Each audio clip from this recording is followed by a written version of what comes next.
This is now the beginning of a Sunday night recorded episode on a rare occasion.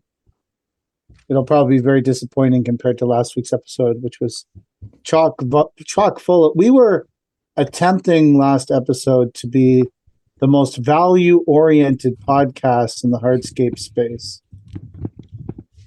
I think we may have done it last week. For 1 week, we may have For held 1 that week, title. we may have. Maybe for 1 week. Have you seen like where people do the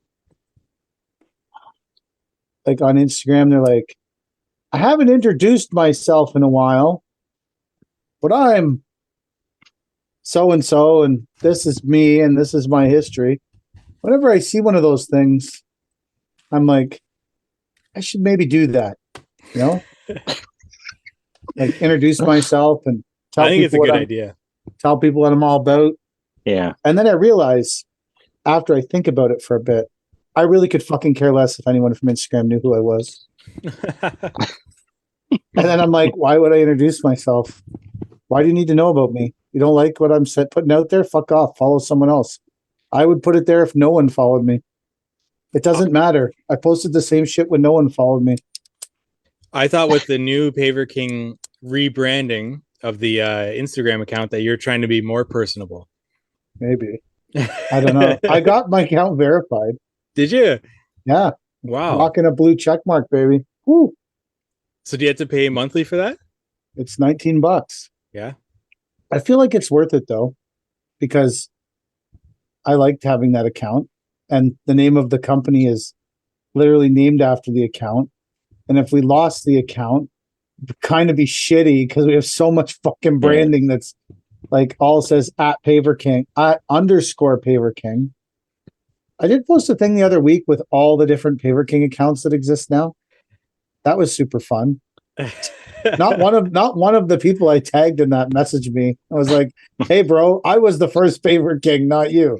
Not one person messaged me. So there's that too. But I thought it was interesting. There was like, what, 8 or 9 of them now? Paver King accounts? You've got 20K followers now. Yeah. Wow. Maybe that's what put you over the edge to get the blue check mark. I don't know. It was a long road from 19,000 to 20,000 when you're shadow banned. It was a long road. Also, I've noticed some people in the hardscape space, when they reach like a milestone, they do like a thank you for 20,000 people following me. And they do like a milestone post. And I thought maybe I should do that. Then realized, I don't really fucking care.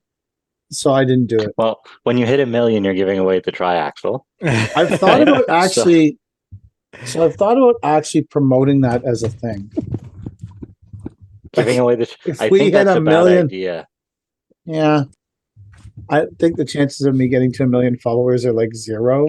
So you never know how the algorithm works. It could pop off or something like that, and then you're. But if you had 1 million followers, could I not sell my soul to multiple GPS companies and app companies and blade companies and you think that's all it takes? Trailer companies that work on some kind of a fucking roller system with a big rubber floor?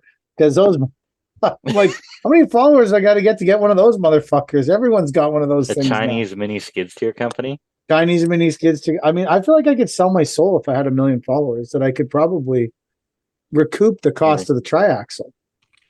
It could be like the Kim Kardashian of landscaping. That's the theory. We could start following my whole family around. We could all get millions of followers. Start like clothing brands. Your own reality show. My own because that's what people want to see. Well, once you build up one account, it's easier to build up others, right?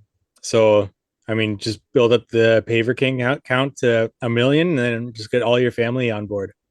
Get each of them an account and start plugging them. Well, the kids have accounts, but they don't post anything on them ever. And anything that you can see, they probably block you. No, they deleted all their pictures out of their accounts. Really? Social media isn't cool or what?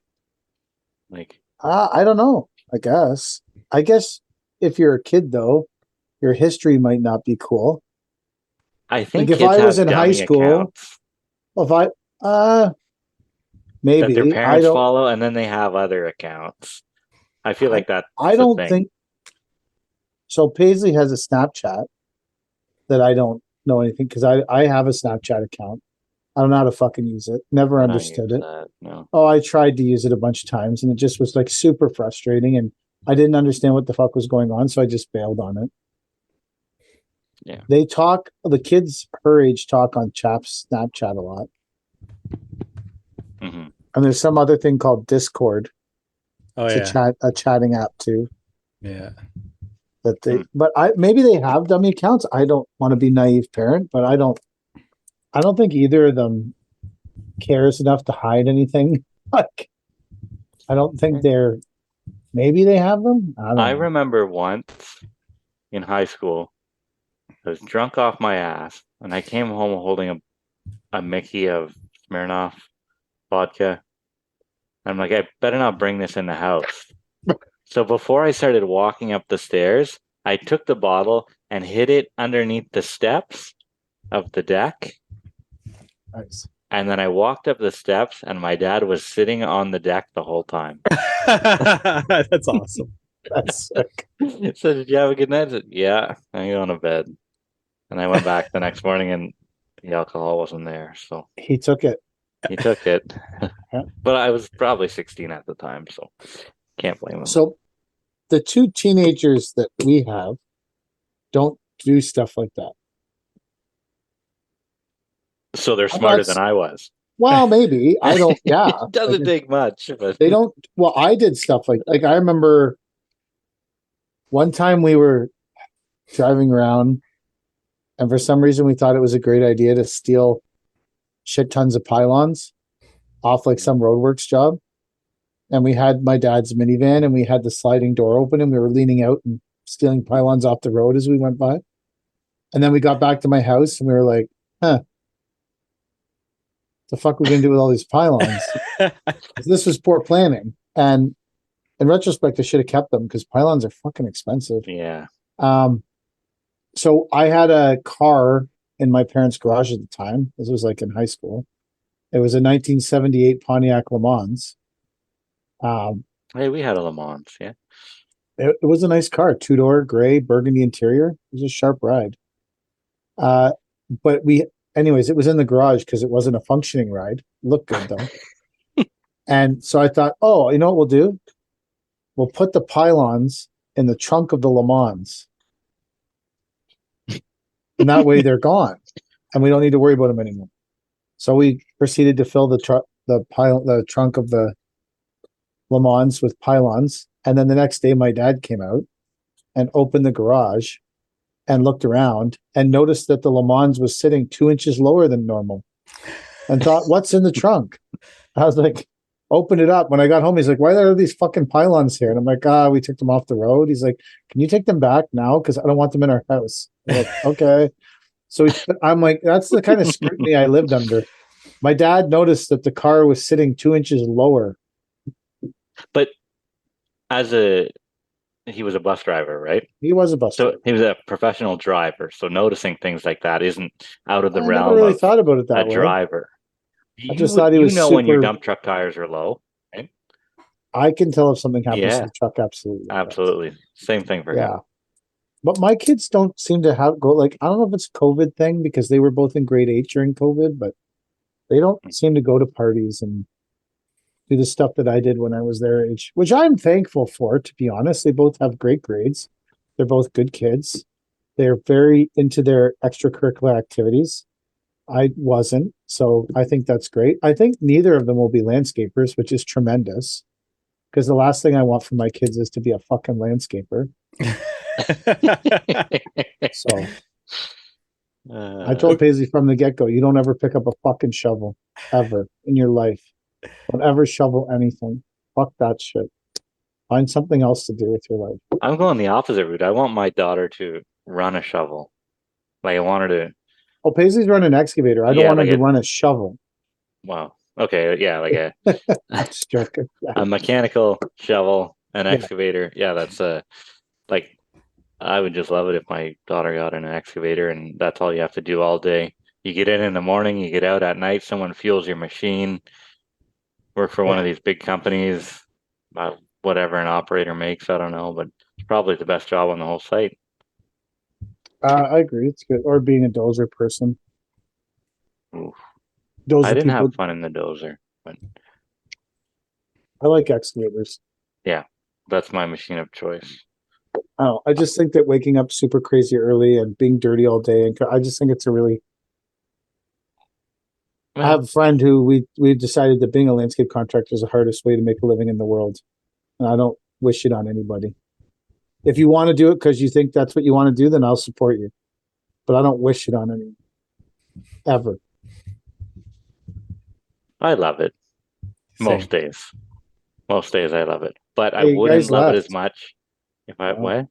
I don't know. My fucking computer says I need antivirus. There, you're back. I know that. I'm not saying I don't love it. I'm saying I wouldn't wish it on anyone. Hmm. Because if you don't love it, then you better not fucking do it. In any capacity. Yeah, that's true. With anything, right? No, I think there's jobs you can do and be substantially successful and not love it. This isn't Really? one of them. It's too fucking hard. I think most people don't love their job. Yeah, I think so too. I think most people are have varying degrees of success at their job. In this particular trade, if you don't fucking love it, especially if you're going to own the company, you are not going to be successful. There's no varying degree of success. You have to love it or get the fuck out. Always with business ownership, right? I think you have to love it somewhat. But I think you can love business ownership and still Well, I kind don't of even think. operate a different type of business. And I think you can go to a warehouse and operate a forklift and not love it and be a very successful, really good forklift operator. I don't think you can be a laborer at a hardscaping company for 10 years and not love it and be particularly successful at it because you just will leave. Yeah. You get tired of being rained on, tired of being in the mud. If you go to work in a controlled environment running a forklift every day, order picking, it's a controlled environment, it's year round. You can find a million reasons in your mind, whether you love it or not, to keep going to that place. It's unionized. I make good money. I have benefits. It's steady employment.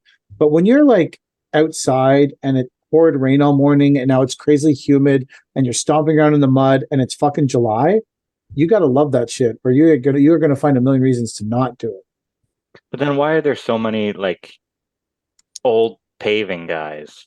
You Because know, they love like it. old guys that roll asphalt and they're Because they just love it. They love asphalt, man. They love the yeah, life. I Asphalt suppose. lifestyle is asphalt lifestyle, man. We were at a job on Thursday and these guys working down the road, they were laying asphalt on top of asphalt, but the driveway was like 200 feet long, and they had four guys in wheelbarrows, and every single one of them had long sleeve pants, hoodies on. It was 35 degrees outside. It was humid. I'm like, some days I don't like my job, but these guys can never like their job. Like that's got to be the worst of the worst. Maybe they love it. I don't know. Like some days I'll But spill I diesel on myself and it'll suck. But you permanently smell like diesel if you're rolling asphalt all day. permanently. Oh yeah, Permanently. yeah. I agree. But how, like, there's people who stick it out because they love the lifestyle, and then there's people who do it for a year and then never do it again. Same Yeah. as hardscaping, I guess. Yeah. I don't think you can survive in this trade long term. I don't think you can like. I don't know. I guess like I don't think you can survive in any of these like heavily outdoor trades long term if you don't reasonably love what you're doing or like it a lot. I think there's just too many options. That's true. How Like are there's a we million jobs you could do that pay better, are steadier, have work year round. Why the fuck would you do this? Unless you really love it. how are we so lucky then to find guys that want to continue to come to work year after year? I guess they Like love it. do they love the work or do they love the boss or what do they I don't know. They love? A must love combination of something about everything? I They must agree. like I maybe I'll ask the guys. I They must wonder love something about it. they must love something about it or they wouldn't do it. You know, I maybe I should ask I them. went back and did it year after year after year when I didn't own the fucking company. Partially because Yeah. I hate going to the same. I think that for me, I fucking hate going to the same place every day. It It is becomes me. tiresome to me in my mind to like Right. go to the same locate. Like, and the most I ever did that, I think, in my whole life was when I was running the stupid place with all the pools. Because I went there every day for like 12 months or 14. It was fucked up. Like I've never driven to the same place every single day for that long. I don't think. I've done big jobs where we were there for 3 months or 4 months, or like I've done some jobs that were 16 weeks, 18 weeks, or but a job where I was just there literally for like 45 or 50. Like I just never done that. Like I found it. I don't think I could go to the same factory every day. If someone said to me, go run a forklift here for a week, then go run a forklift there for a week, then go run a fork. But that forklift job, I don't think particularly exists. No. I think forklifting is mostly going to the same place every day. I don't think there's like forklifting where you go to multiple factories and do multiple forklifting per day. I see that being a thing. Maybe if Maybe you're it like a is. temp or something, Yeah, a temp forklift driver, you fill in or something like that. I don't know. that's true. Never thought of that. Forklift for hire. Yeah. Moffat A, for hire, something like that. a forklift for hire. Nice. There you go. Could be a forklift for hire. So, for the record, I won the voting on the poll. I saw that. I just looked at it. Yeah, for the Yeah. record. Even though I Just- voted for myself with 3 different accounts. I know you. Same. I saw it. I was like, but I only voted for myself once, so you two fuckers. It's called voter manipulation. Yeah. But That objectively, poll was rigged. yeah. Yeah, but so is our election. So what does it matter? Objectively, PK should win that because he got the job and he had the highest price. Oh, you want to know what's funny? The fence, they forgot that the fencing guy had to come in first. So we got put on delay. Oh, But did you get put on delay after you started already? No, I had not started. Okay. We hadn't even called for locates. So, Okay. but when we got put on delay, I was like, this is the size of 2023, baby. Close 100 square foot walkway, lose 100 square foot walkway. All in the matter of one podcast. So I asked my audience what their man hours would be on a project like that, and I posted the results. And I've been trying to think. So I didn't see that. So No? I'm interested in it. Yes.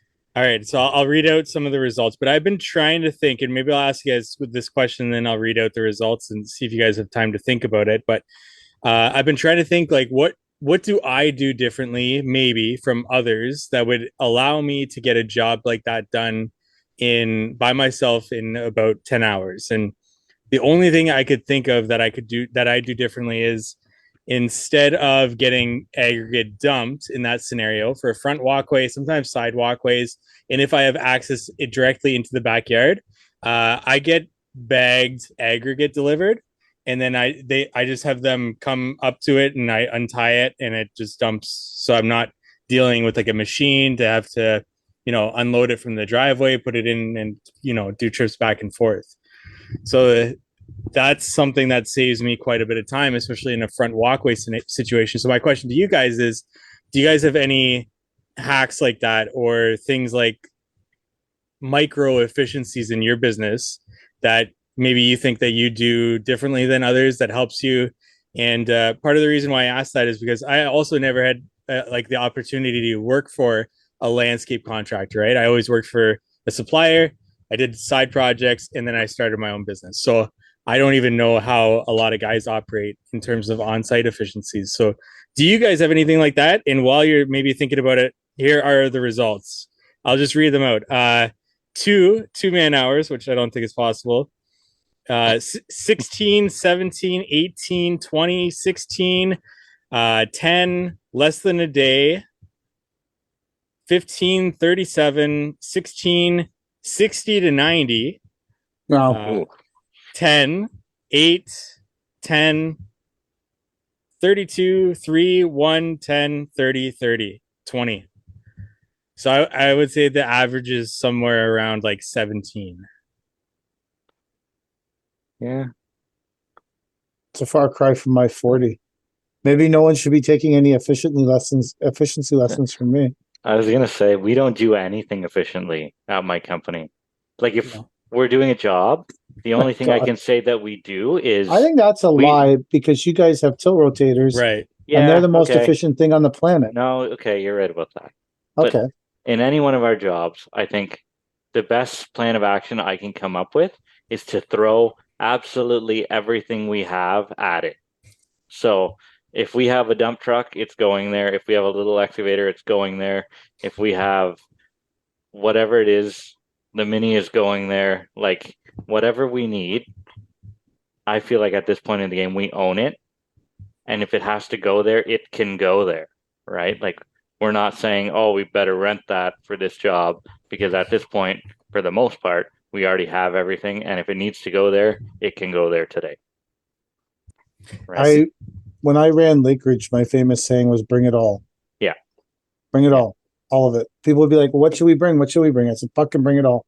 Because if we use that excavator for 8 minutes today, but that 8 minutes might shave 3 hours of hand digging off our fucking day, it was worth bringing that fucking excavator. So I would always say, bring it all. And we would have so much fucking equipment places. But if something might sit there for a week and then all of a sudden you're like, holy fuck, we need that shit. And then you use that thing for 4 hours, but it saves you a whole day's worth of fucking labor. And you wouldn't have gone back to the shop to get it. So I was always, I was famous. I was like, fucking bring it all. When I ran Ridge Lake, I'd always say, bring it all. Every piece we have, everything. I love that. Every fucking job. I love it. We don't need it. Float it fucking home. But we also bought the tandem and then we bought the 40-foot or whatever that one was. I don't remember. I think probably 35, 40-foot tag along. So we could put 2 or 3 pieces on the float at once. So floating it wasn't, I mean, when we were doing it all with single tag along trailers behind 1-tons, it was different. That was a bit more painful. But when we had the big float, you could put, a whole bunch of stuff on at once. How many residential crews did you have? At Lake Ridge? Yeah. 1. Okay. 1 residential crew, 2 commercial crews. So that makes a bit more sense because if you had more than 1 crew, it'd be like, okay, who's taking this? Who's taking that? A crew, B crew, C crew. Okay. And C crew was a collection of people that didn't make it on. So you start like you had A crew, B crew. Those crews were kind of like the top notch crews. And then when you couldn't cut it on those crews, I just never fired anyone. So I just moved you on to C crew. And C crew did a lot of like hourly work, picking up garbage in the forest or we would do spreading soil or anyways, it was a good system. There's a lot, there's a lot of C crew videos, man. C crew had a fucking blast. I love, like we do the same thing, right? Like I'll put the B League guys or whatever on those hourly jobs. And before you're making a couple $100 a day off them, right? And that adds up super quick. Like that's an extra $5,000 a week or something sometimes, That's yeah, we had a client that was a development corporation and they would have like at that time they had a neighborhood where they were pulling 400 building permits a month. So the amount of like weird shit they had going on was crazy. And it just like that crew literally worked in this one neighborhood putting in stop signs or taking down some bollard or there was just we had a meeting like once or twice a week with the city of Oshawa and they would go through and be like, one time we were in this forest, they're like, you need to take all the barbed wire fence out of this forest. I was like, okay. There's like hundreds of kilometers of it because it's all woven through the forest because this was a horse facility. And they said it's all got to go. So those guys were out in the forest for like a month locating, and no one knows where all of it is because there's no plan for it. You got to just walk every inch of the forest. Which is an incredible job for B-class guys, It's a great job. It's just an incredible who the revenue foreman, generator. who the foreman of C Crew was? Who? Yes. Me. I was the C Crew foreman, baby. Because you spoke to those guys better, like that was the crew they put you on. I was a C Crew foreman. Have you ever put A crew guys on hourly work because Yeah. it sucks. Like, I feel like I'm giving away money, right? Because they're more efficient, they're faster, they're better at their job. I think anyone can grind down to C crew pace. I I'm confident. I'm confident in my don't know. world. It's easier to Anyone, go down to C crew pace than it is for C crew to go to A crew pace. absolutely. But If you ever have look you? up the hashtag C crew, there's so much shit on my Instagram about C crew. C crew is the best, man. We had so much fun.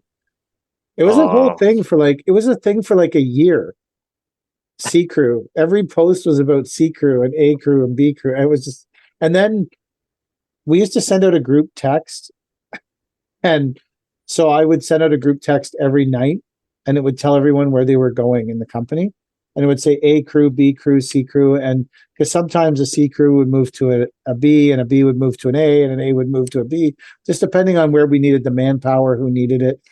I would have a conversation with the foreman during the day for their plans for the next day. But so, like in India, there's the caste system. I don't know if you guys have ever heard of this. It's like it still exists today. It's a system of casting people into certain bodies of, and so like for, wet cast and no, dry cast. dry cast. Okay. I don't remember what they're called. But for a while, and probably still, well, whenever, like the group chat, I switched the name from A crew, B crew, C crew to to the caste system. It's like all the people in the caste system. The caste system is supposed to be illegal now in India, but I don't think it is. Hmm. So we used to call, yeah, we used to have we renamed the crews under the Indian caste system. I can't put I have a hard time mixing up the casts because the A guys fight with the C guys and they're yelling at them because they're not fast enough and you suck at this job and this and that and it's a big fiasco. So There's 3,000 castes and 25,000 subcastes in India, each wow. related to a specific occupation. Where do you think landscaping falls into that? Oh, I don't remember. There's three main castes, and it's like and it's a lot of it is judged by how tanned you are, because that means you were out in the sun working. So that's one of the ways that social hierarchy. Here we go. Doesn't tell you. So the fifth group were theoretically excluded from the system because their occupations and ways of life typically brought them in contact with such impurities, and they were formerly called the untouchables because their touch was believed by the upper caste to transmit pollution and was to be avoided. So there you go. Yeah, that sounds like a landscaper to me. I feel like landscapers were probably in the untouchables cast. So I think that we might. This has been a very informative. On that note, so we were at a job 2 hours from us, and we're putting in this patio, grading for the patio and everything, and the homeowner decided that he's going to put his salvage deck on Facebook Marketplace or Kijiji or something like this. Perfect. Right? That so sounds amazing. Yeah, it sat on the side of the house for 5 days or so, and then someone came to pick it up. And when they came to pick it up, it was a guy and his wife. She was in less than stellar shape, and he was a pretty large guy himself. There was also the homeowner of the house that we were working at, and they were looking around and trying to get our attention, sort of, for 5 or so minutes before they said, "Hey guys, can you come help us load this deck on this trailer so we can get it out of here?" So obviously, we helped them put the deck on the trailer. And afterwards, JP turns to me and goes, "What do you think that conversation was like before they got here?" talking with the homeowner, the guy selling the deck. They're like, hey, I can come pick it up with my wife right now, but we're not going to be able to lift this thing. Do you think the homeowner said, well, I've got some landscapers working here. We can probably get them to help. Yeah. And why the Oh. fuck would they expect us to help lift a fucking deck? This goes back to the $400 charge for garbage that you don't even know whether or not it's going to be there. Yeah. I think that's if that's the way it went down. That's the way it went down. That's fucking ignorant as shit. It Like is. that is, to me, that's really disrespectful. It's super The ignorant. landscapers are here. They'll help with that. Like, I don't understand. How much money could you recoup selling the deck? I don't know. To me, it seems like more of a pain in the ass. What's a used deck worth? I don't know. Like I've never I'm tried being to honest. sell Like, a what the deck. fuck is a used deck worth? Like, someone's listening to this podcast. Can someone DM me what a used deck is worth on Kijiji? I'm sure someone out there knows. Some deck guy is I'd say listening. it's a 12x8. 12. Okay, that's good. Yeah. What size is the 12 by deck? A 8. 12x8 deck. Yeah. Pressure treat or cedar? Pressure. Pressure PT. treat. Did you guys put the deck at the side of the house? No, the deck builders put it at the side of the house. Okay, but then they fucked off and didn't have to load it. So Sounds like deck people to me. Apparently, the homeowner said, disassemble the deck and leave it at the side of the house. I'm going to try and sell it. So it was left there. Thinking about from last episode. I think it was last episode. When was that last episode you were talking about how you guys built the stairs and you basically had them built and then you realized that they weren't centered to the door wasn't in the drawing, or you realized there was some kind of problem. Yep. And I thought about that a lot. And I was thinking to myself, because we've all been at a spot, it doesn't matter what you do for a living, where you realize something you just spent a lot of time on is fucked. And I was like, what is your initial your initial 1 minute afterwards? Because I know in my mind, I'd be looking at it going, looks pretty good. I could sell that. I don't think we need to change it at all. Pretty sure we could sell that. Yeah, we don't need to change it. Let's just keep building it. And then after about 60 seconds of that, I'd be like, motherfucker, we better tear it down. Because all we're going to do is keep getting deeper on this problem. This problem's not going away. But the initial 60 seconds, I feel like I would try to rationalize in my mind that it was going to be okay. I start with, it'll work. Will it work? I think it'll work. It's not going to work. Oh, I'm going to have to redo that. That's my progression. I think, oh, fuck. What do we do now? Then I'm like, maybe I can just push on them with the excavator and everything will move equally to where it needs to be. And then I tap it a little bit. I'm like, no, that's fuck. That's right fuck now. Now it really has to come apart. Yes, I pushed on it with the excavator. Now it's super fucked, even with a tilt rotator. Yeah. It's like, okay, well, now we're fixing it. Now we're putting it in the spot that should have been from the start. But so did you lose any material doing that? Yes. I lost some clear gravel, which now actually the problem didn't compound, but a separate problem arose from the original program where there wasn't enough depth to retain the topsoil and shit behind it. So now we had to elongate 2 of the steps and use another 4 steps, and in the process use fucking 4 tons of my base. Now I gotta cart in more clear, and it just snowballed everything, right? And then we didn't have enough clear to finish the job, and it was Friday afternoon, and we couldn't set the bars to do the screeding, so that didn't get done. So like it wasn't just a half day problem, it translated into a full day problem. That's why I bid 40 hours. Right there. That shit that just went down for you. That's why I bid 40 hours. Exactly. Right. Shit.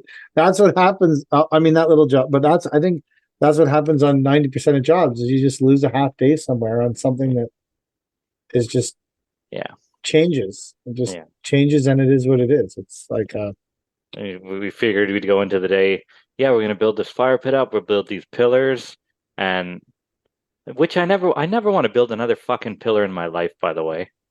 I think, I hate them. Man, do I hate them. Trying to square up pillars. Yeah. is awful. What a Totally, terrible job. Before It is putting in the terrible. pavers, because like the pavers have to land at a certain space on the pillar, and it's not, so you have to subtract like half the paver. Oh, and it was just a fiasco. I don't So remember the last time I built a pillar. I went like to a, no, go ahead. symmetrical pillars. You'll see pictures of this job when it's done. Like Oh yeah, yeah, symmetrical pillars off yeah. the They suck. sides, Yeah, but not touching anything, but squared up to the patio, which is squared to the house, which is squared to the door. That's 30 feet away at this point. And we did one where we were doing these square boxes coming down on an entrance, and each one had a pillar in it, and so they had to, but then the lady wanted them to be varying heights, and so we would build them up, and she'd come home and be like, "No, take the first one down, two."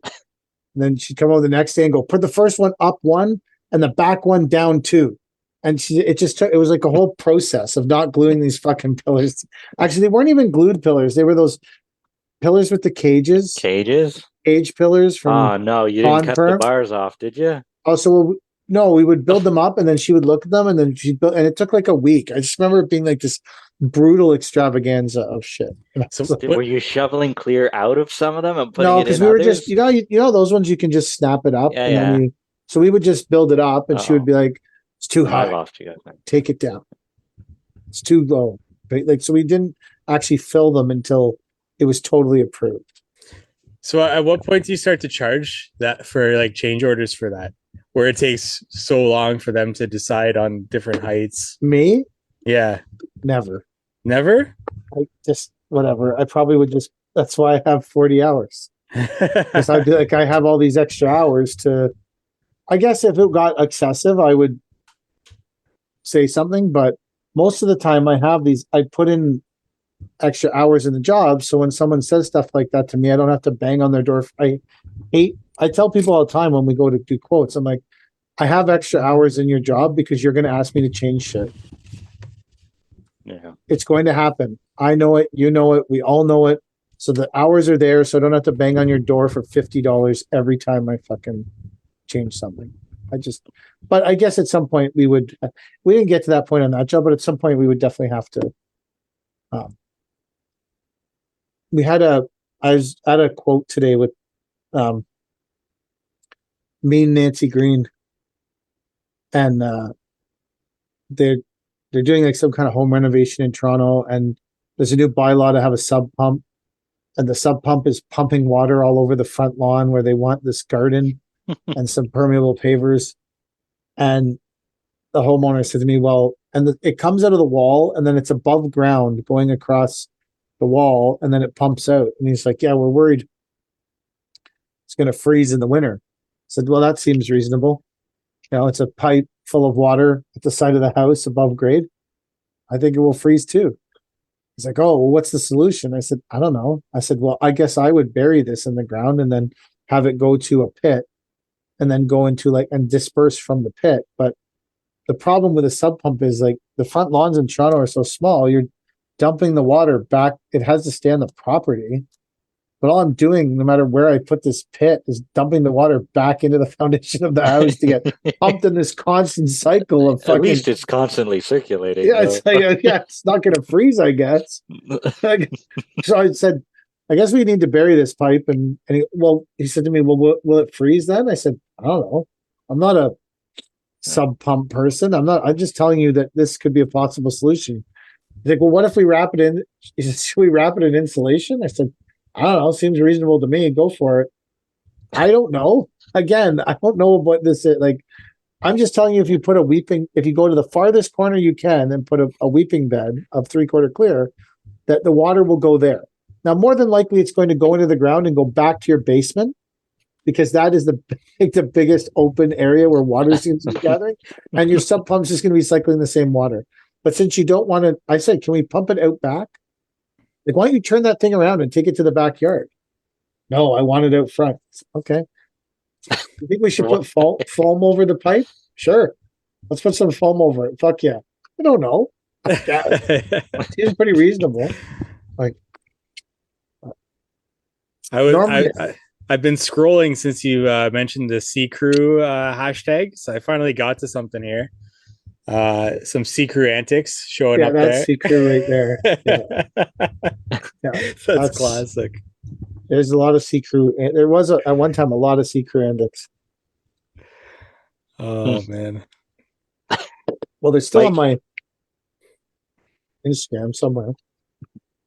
Scroll back far enough. Did you guys like my bin that went right through the driveway? Yeah. Wow. What a thing. Did Christy Fucking know that I was joking? no, I thought that was the best part of the whole bin thing. Yeah. She has no idea who you are, and she was giving it to you, and I was like, "Oh, that's the best thing about this whole post." Yeah, that was good. Oh, I don't care. It wouldn't be my problem. Sounds like someone else's problems. So, So what do you do in that situation? well, Cody went to pick up the bin the first time, and she took those pictures that I used and sent them to me and the bin broker guy. And I concluded two things about this job with this bin guy. And I called him and I said, "Yeah, dude, like we're not getting that bin off the ground. That's stupid." Yeah. And he said, "Yeah, I'm going to call the guy." I said, "Plus, you can see in the pictures that the boards that they put under the bin are physically through the asphalt because they put so much fucking dirt in it." So he called me back and said, "Okay, they have a solution to the problem." I said, "Okay." He said they want a 10-yard bin and they're going to put a 10-yard bin down beside the 14-yard bin. In the neighbor's driveway? No, it's one driveway. It's a two-car Okay. driveway. And they're going to shovel the dirt from the 14-yard bin into the 10-yard bin. Ooh. I said, "Okay." So he called me, said they did it. I said, "Great." Because now we've been to pick up this bin once. So I'll go back and get it. So when I went back, they're not in those pictures, but they put two pieces of wood under the front of the bin perpendicular to the rails. So instead of putting them the length of the rails to kind of disperse the weight, they put them the 4-inch Across, way yeah. across, right? Those two pieces of wood were snapped in half and vertical, and they were driven 6 inches into the driveway when I got there. And I was like, "Okay, well, this is way worse than the pictures that I have." I was like, wow. "Well, whatever." So I hooked and when you hook the bin, it pushes down on the back more. So it just shoved the boards into the driveway more on the back. But I'm like, well, there's no other way to get it off. But like you can keep rolling it on the boards to keep it from coming. And I did that. Like I kept it up, but the boards were like disappearing into the driveway by the time and I was like, well, overload the bin and learn, you stupid fucks. But here's, you know what the problem is with these bins? Is that the 90% of our bin clients are landscape contractors. The bin broker guy, all of his clients are foundation guys who are like digging basement entrances and doing waterproofing and bullshit like that. And that's why those bins are so heavy and so full. Why? What's the difference? They dig more? Well, because normally if you're fixing a water problem, the ground's saturated. And I feel like those people don't have the same. Well, I don't know them either because they deal with the bin broker guy, but I think that every time I've ever dealt with someone doing a bin for like a foundation, it comes back because that one that was half full of garbage where Cody threw all the garbage out all over the front lawn, that was the same, some foundation guy breaking out a entrance into a basement. Like those guys are, I'm starting to think that foundation people and people who dig entrances and stuff may be the bottom of the food chain. Along with movers and well, I thought roofers and movers and I thought landscapers, roofers, movers, but now it might be landscapers, roofers, movers, people who dig around foundations of houses. Because every bin comes back full of garbage or way too heavy. And so I came to a conclusion. I'm like, we have that one 10-yard bin. I was going to go get the 10-yard bin off the driveway because I was like, fuck this. I don't need this. Like, this bin's going to be all fucked up too. But then it's really far away. So I was like, I don't want to do this on Friday. Fuck it.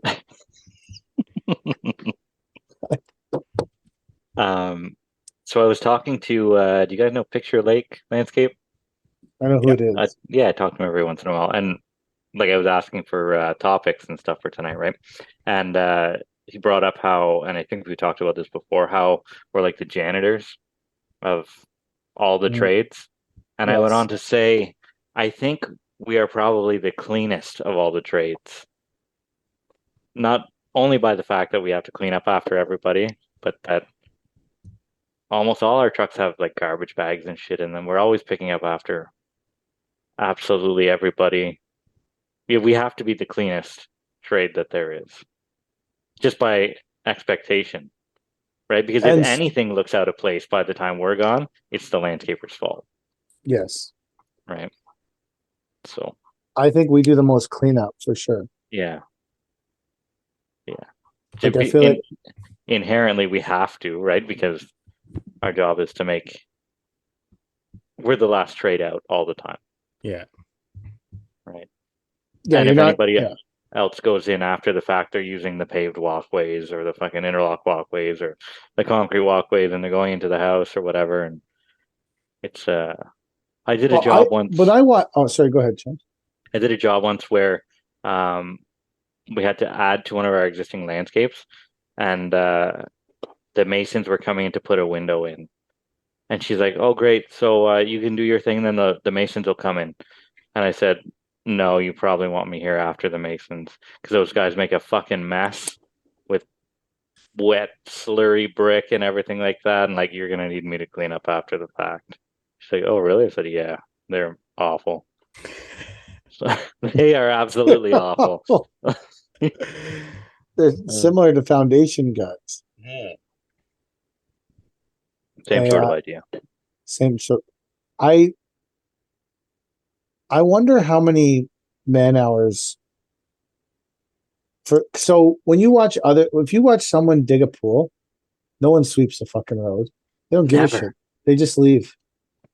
If you watch someone building a deck, they don't sweep the fucking road. They just leave. Yeah. Like I wonder how many man hours are wasted in landscaping, sweeping a road. Like I don't think they're. Why are we so clean? That's As true. as the everyone thinks of expectation. us as the least professional trade, Mm-hmm. why are we the cleanest ones then?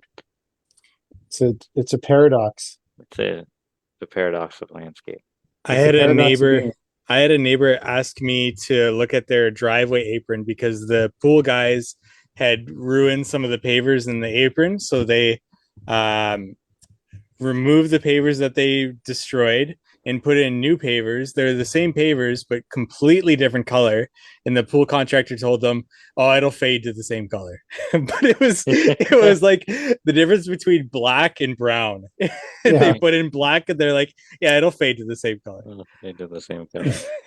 Was it actually a different color? Or was it just a different batch? No, it was like you could absolutely tell it was a different color completely. Oh, it's totally. Oh my God. Oh yeah. Totally different Oh, yeah. color.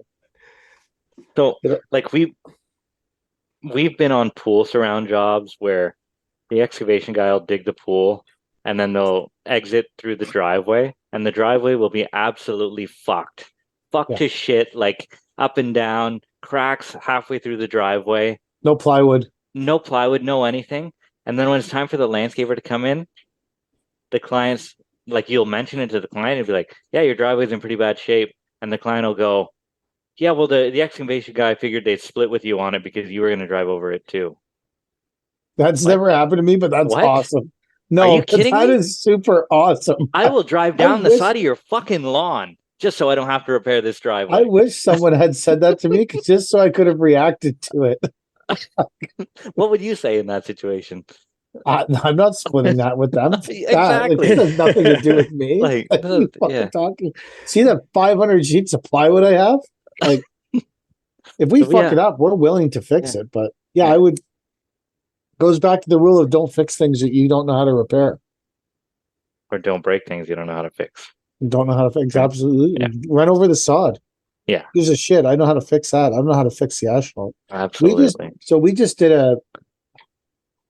a drive apron in a driveway, and the paver guy came and paved it, and put up all his caution tape, and the client ordered pizza that night, and it was one of those days it was crazy hot, And the pizza guy drove right through the caution tape in the middle of the driveway and then backed out and left. Wow, Like, of course they did. fucked up the driveway. Yeah. But we got called the next day and I was like, oh no. Because I don't know, like we contracted the pavers, so you know, do Now we it's your problem. Yeah. it's but the We're just client was just wanted to know a repair cost because they were gonna go after the pizza company. they could have rolled that the next day and been They fine. and I think he re-rolled did that, go. yeah. It became a deal between the asphalt contractor and the homeowner, and we got out of the way. Yeah. Yeah. Which I feel like was the best place for us in that situation. Yeah. I went to an estimate last Thursday. Stupid hot. I got out of the truck and did I say this story last week? No, No, because we wouldn't have had our podcast. Anyway, I got out of the truck and my feet are sticking to the asphalt. It's that new of a driveway, right? And obviously they want a job done in their backyard, and the only way to get there is to cross the driveway. Right? oh my god! So they said, "Oh, we want 500 square feet, a big slab or whatever." I'm like, "Right, here we go. Like, how am I going to get this shit back there and all this stuff, right?" Take their measurements before I leave. I said, "So how new is your driveway?" She's like, "Oh, it's pretty new." I'm like, "Hey, a couple of weeks old?" She goes like, "A week old." I'm like, "Yeah, I'm gonna have to cross that somehow." She's like, "Well, how are you gonna do that without wrecking the driveway?" Then I don't know. We're gonna try, but your driveway is maybe a little banged up after the fact. So there's a pain in the ass fee on that job, to say the least. Why would they have paved the driveway if they knew they had to do the backyard? That's the Because stupidest part. homeowners have no idea about the sequence in which things need to happen. Yeah. Like none at all. Like you think you would have some basic idea of how this has to play out, but they absolutely do not. Like I get asked, oh, I mean, on every fifth job, it's so the paver should come in before you, right? I'm like, absolutely not. They should pave up to my work. Yeah, They should be here after the fact, right? Like, yeah. Because if I'm all over your driveway cutting the arc or whatever, it's yeah, gonna fuck the whole thing. yeah. It's easier for them to come in after the fact. Well, they said they should come in before. Said, well, they're wrong when we don't want to work around them. So, Well, it's because it's much faster not to have to pave to the pavers, yeah, Right. and you can get asphalt anywhere. If you're paving your pavers, you got to be careful that the asphalt and the diesel and all the shit doesn't spill yeah, onto the pavers. Right? yeah, yeah. So, But so these paving guys will come in and they'll pave, and then there'll be that lip between the grass and the asphalt where they do nothing with. But if you put pavers there they and you pound a let, nice edge. uh, yeah, but the grass still doesn't meet the asphalt, Yes. right? It doesn't come up nice, right? If you did that as a brick guy, you bet that the client's coming up to you and saying, well, what are you going to do about this? Right? They want it topsoiled nicely and sodded or cedar. They never ask the asphalt guy that, but it's always the landscaper's problem. Inherently, every driveway is very unsquare too, because no one gives a fuck about Yeah. square in the ash. Like, yeah, people will always say to me, I want to expand my driveway. I'm like, okay, but if we square this off the house, we're back cutting almost a foot out of the driveway at the bottom because it's that out of square. So the driveway is not actually going to get 4 wider. feet longer. It's going to be 3 Like, feet. At the top here, it's curled in so far, like it's such a nothing is ever square. It's never right. It just whatever. But if you were to do it that way, Oh my god, yeah, it's a giant fiasco, right? Well, you're not square. yes. The expectation of quality is far higher in this So world, I think. you have to be clean and you have to be detail oriented as a landscaper, and still be Very the lowest detail-oriented. price. Well, yeah. Sometimes. Well, if you're doing commercial work, if you're not the lowest price, Yeah, being second doesn't do anything for you. gotcha. Residentially being second, if you did a good job selling, you got a shot. Yeah, true. And now I think there's a lot of homeowners that have watched so many HGTV shows. They're like, throw away the lowest price. Maybe not this season. This season may be an exception to the rule, but I think that there's a lot of homeowners that are in that sort of. Did they ever do a strictly landscape oriented HGTV show? No. No. Why do you think that is? I don't know. I mean, they've done the pool shows, right? And obviously the the home builder shows and all this stuff, but never just a landscaper show. We shot Yeah. a pilot once. Yeah. Didn't go any. Oh, it didn't go with your Was that your La Rhinox Nostra? thing? No, Nostra. it's not that. It's not that. No, it's not. You shot It the was like- pilot for HGTV? Like, No, it was for. So there's a company in Toronto that makes pilots and then tries to sell them to streaming services.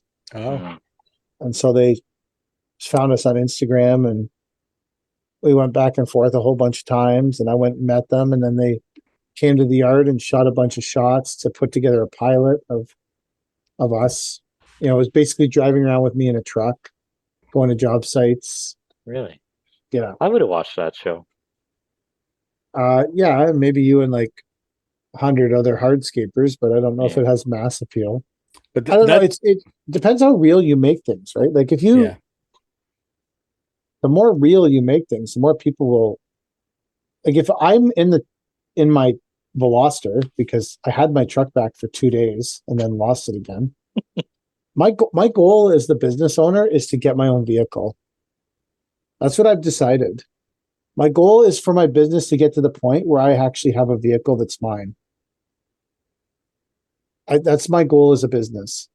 Like, Because I don't have a vehicle that's, well, like every time anything happens at this company, I immediately lose my vehicle. That's the first option for everything is Mike can drive. Sometimes in a week, I drive 4 or 5 different vehicles. I don't have a vehicle that's mine. Like last week, Kelly came home and said, I'm going to Ottawa for Foo Fighters. I'm taking the Veloster. I was like, oh, okay. I'll drive my brown truck. And then I drove the brown truck for a day. And then Kelly came home and said, oh, her truck was getting the brakes done and getting some studs put on. Some of the studs, someone over torqued them and broke the studs in the wheels. wow. I didn't know that was a fucking thing, but Yeah, I didn't know apparently, I could do that. so that was getting done. She was like, but now I need a truck. So I'm going to take the brown truck and you drive the Veloster. And I was like, oh, okay, sure. And then today, the black truck is dead at the yard for some reason. So they're like, well, we're going to go get your brown truck. I'm like, okay, I guess I'll drive the Veloster again. And I'm like, really, honestly, like as a person, switching my shit and then I also drive the bin truck. Sometimes I drive like I drive so many vehicles and sometimes I drive the other pickups. Like my goal as a person, like honestly as a person, is to have my own vehicle at 50 years old. Just have a vehicle that's mine, like I did when I was 16. Have you thought Like, when about I maybe a was- sports car? No, I would highly suggest that. It would help you in a lot high-end of different sports things. car, yeah. Get some leads. Oh yeah, well yeah, top end sports car. I want to be part of the 1%er club. Did you guys like that video? Come on, that was fucking amazing. There's a comment on there from him. Really? See that? Oh yeah. What did he say? He just gave the I think the raise the roof emoji. I fucking love. You know what I love about that guy? His just ability to just keep moving forward. I mean, Yeah. there's so much shit that you can like say about, but the one thing you can't say is that guy's ability to just keep moving forward no matter what happens. Like in his mind is so clear and so focused. He probably thought we really want to join the 1%er club under his guidance. I don't know. I've never been that clear or that focused about anything. I'm 50. I don't even have my own fucking car. This guy's got a Corvette. He's buying rental properties. He's he's talking about a private jet. He's 22 years old. He's not even a car guy, but he's got a sports car. He's more of a jet guy. He's more of a jet guy. But that fucker, I'm 50. I don't even have my own vehicle. I don't even have a fucking car. I don't even have a vehicle of my own. What would you buy if you could?